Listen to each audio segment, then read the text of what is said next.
ይስጥልኝ ውድ ኢትዮጵያውያንና ኤርትራውያን ወገኖቼ እንኳን ለአዲስ ዓመት አደረሳችሁ። እግዚአብሔር 2018ን የሰላም የጤና የፍቅር ዘመን ያደርግልን። እግዚአብሔር ይመስገን። እንግዲህ የጀመርነው በድል ነው። ግድባችን ተጠናቋል።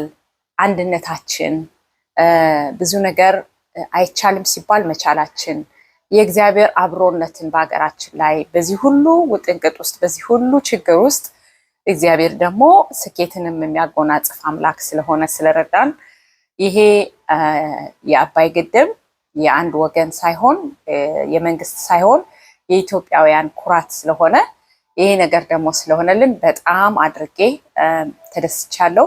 እንኳን ደስ ያላችሁ። እንግዲህ ያው ሁላችን እንደምናውቀው በክርስቶስ ወንድማችን የሆነ ቻርልስ የሚባል ልጅ በሰፕተምበር 10 ተገደለ።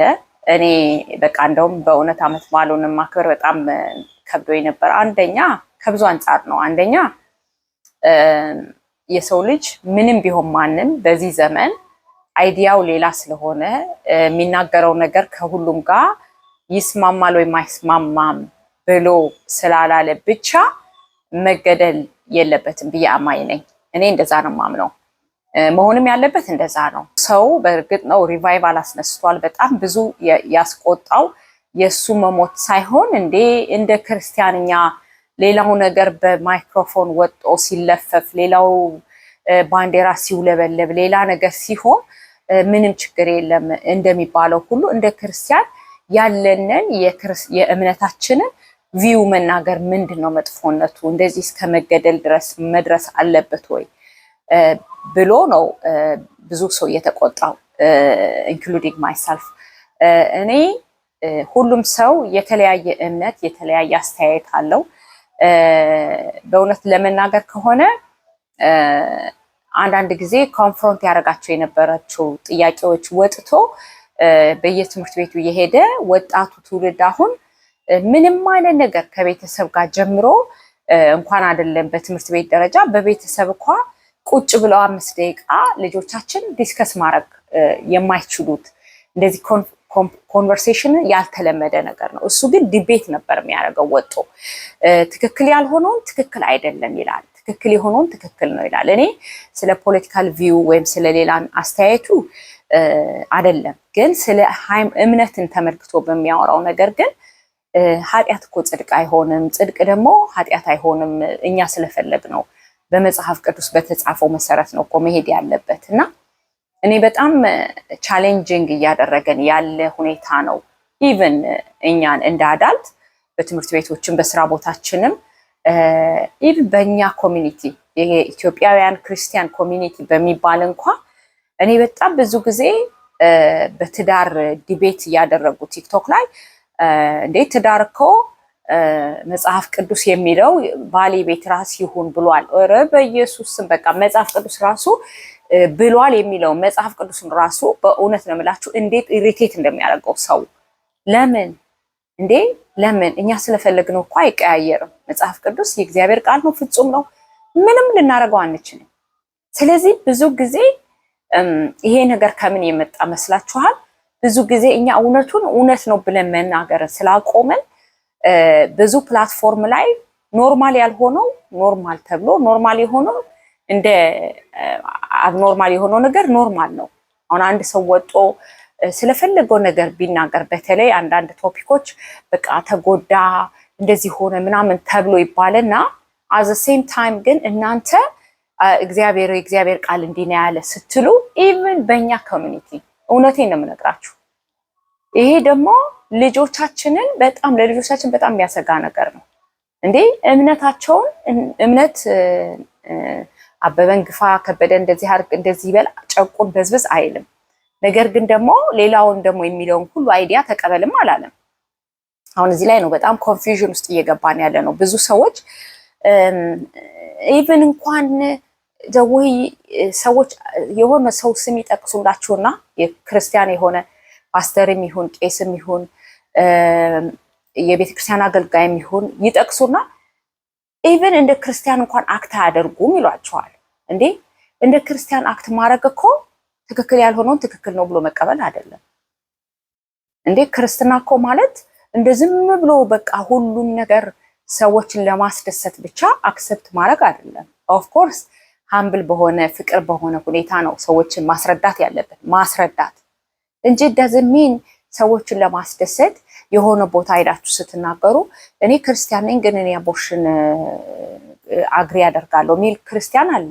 እኔ ክርስቲያን ነኝ ግን መጽሐፍ ቅዱስ ላይ የቤት ራስ ነው ወንድ የሚለውን አልስማማም የሚል አለ። አሁን አብዛኛው የተፈጠረው ማለት ነው። ክርስትና እኔ ነኝ ግን ይሄን አልስማማም አይባልም። ስንስማማ በክርስትና እንስማማለን፣ ሳንስማማ እንስማማን። በቃ ከዓለም ጋር ተወዳጅተን እንኖራለን። እና እኔ እንኳን አይደለም እሱ ስንት ሺህ ህዝብ ቁጭ አድርጎ ዲቤት የሚያደርገው ቻሌንጅ የሚያደርገው አይደለም። እንደ ማንኛውም ክርስቲያን እንኳን እናንተ ወጣችሁ የመጽሐፍ ቅዱስን ቃል የእናንተን ቃል አለ እመኑም አይደለም የምትሉት ዲፌንድ ለማድረግ እንኳን ለመናገር ስትሉ በጣም ኢሪቴት የሚያደርገው ህዝብ ብዙ ነው። የራሳችንን ድካም በቤተ ክርስቲያን በእምነታችን በአንዳንድ ነገራችን ላይ እንወስድና እኛ ደካሞች ነን ብለን በራሳችን ላይ ከመስራት ይልቅ በቤተ ክርስቲያንና በተቋማቶች በክርስቲያን በሆኑ ሰዎች እናሳብባለን እና ይሄ ለትውልዱ ጥሩ አይደለም። ትውልድ እንዲድንልን ከፈለግን በእውነት ነው የምነግራችሁ የፈለገ ሳይንስና ቴክኖሎጂ ብቻ ለልጆቹ ጠቃሚ አይደለም። በተቻለን መጠን እኛ አምነን ልጆቻችን ደግሞ እንዲያምኑ ማድረግ ግድ ነው። ትዕዛዙን ደግሞ ትዕዛዝ ነው። በቃ መቀበል ያለባቸውን ይቀበላሉ፣ መቀበል የሌለባቸውን ግን በእኔ እምነት እኔ በማምነው ይሄ ትክክል አይደለም ኃጢአት ነው ብለው መናገር እንዲችሉ መሆን አለባቸው። ያ ደግሞ የምናደርገው እኛም ስንናገር ነው። ችግሩ እኛ ራሳችን እንኳ ዙሪያችን አይተን እንትና ጋር ባወራ ይመቸዋል ወይስ እንትና ጋር ብለን ከሆነ የምናወራ አመቻችተን that's not gonna happen አይደለም ልጆቹ እኛ ራሳችን ኮንፊውዥን ውስጥ ነው ያለ ነው። ምክንያቱም እምነት በክርስትናም በእስልምናም እምነት ሮንግ ሆኖ አያውቅም። አማኞቹ እንሳሳታለን definitely ሰዎች ነና nobody is perfect ከክርስቶስ ውጭ። ግን የሆነን ፓስተር የሆነን ቄስ የሆነን ሰው ምሳሌ እየሰጣችሁ ሚዲያ ላይ የመጣችሁ ክርስትናም ሆነ እምነት ቤተክርስቲያን ሮንግ እንደሆነች የምትናገሩ ሰዎች በእውነት ለምትናገሩት ነገር በጣም ተጠንቀቁ። ለምን ሪስፖንሲብል ሆኑ። እግዚአብሔር የምትወዱ ከሆናችሁ እግዚአብሔርን እንወዳለን የምትሉ ከሆናችሁ ለትውልድ አስቡ፣ ለትውልድ ተጠንቀቁ። ቤተክርስቲያን የኔና የናንተ አይነት የተሰበረ ያልተስተካከለ ብዙ ነገር የሚጎለው ክርስቲያን የሚሰበሰብባትና ቱጌዘር ደግሞ በእግዚአብሔር መርሲ ልንድንባት መንሄድ ኢንስቲትዩሽን እንጂ ፐርፌክት ሆና ወይም ፐርፌክት የሆነን ህዝብ ሰብስባ የምትራመድ አይደለችም። ደግሞ በጥበብ በእውቀት የምናሳድግበት ዘመን ያደርግልን። በእውነት ነው ልጆች ልብስና ጫማ ምግብ ብቻ አይደለም። ፕሊስ ኮኔክሽን በጣም ይፈልጋሉ። ኮኔክት እናደርግ እምነታቸውን ይሄንን ውብ ባህላቸውን በእውነት ነው የምነግራችሁ። በመሃል ኮንፊውዝ ሆነን ልጆቹን ኮንፊውዝ አናርጋቸው። ማንነታችንን እንውደደው። በጣም ቢዩቲፉል የሆነ እምነትም ካልቸርም ነው ያለን። ኖቦዲ ኢዝ ፐርፌክት። ኖ ዋን ካልቸር ሄዳችሁ ብታዩ የማንም ባህል ተስተካክሎ ፊክስ የሆነ ባህል የለም። እናም እንግዲህ ቻርልስ እንደ አንድ ግለሰብ ነው የምናየው። ነገር ግን ስለ እምነታችን ሮንግን ሮንግ ነው ራይትን ራይት ነው ብለን ማለት አይደለም ሊያስገድል ሊያስከስስም አይገባም። ስለዚህ እንደ ማንኛውም ሌላው ሂውመን ራይት አለኝ ብሎ እንደሚናገረው የሲቲዝን ራይት ነው የራሱን እምነት ሰው ኤክሰርሳይዝ ሊያደርግ። ይሄ አንደኛው ትልቁ ራይት ነው በተለይ ኖርዝ አሜሪካ ላይ። ስለዚህ በጥበብ በብልሃት ግን ደግሞ በእምነታችሁ ልጆቻችሁን በተለይ ሮንጉን ሮንግ ራይቱን ራይት ማለት እንዲችሉ እንጸልይ። እግዚአብሔር ይርዳን። በሚቀጥለው ቪዲዮ እስከምንገናኝ ድረስ ሰላም ሁኑልኝ። ወሰን ነኝ።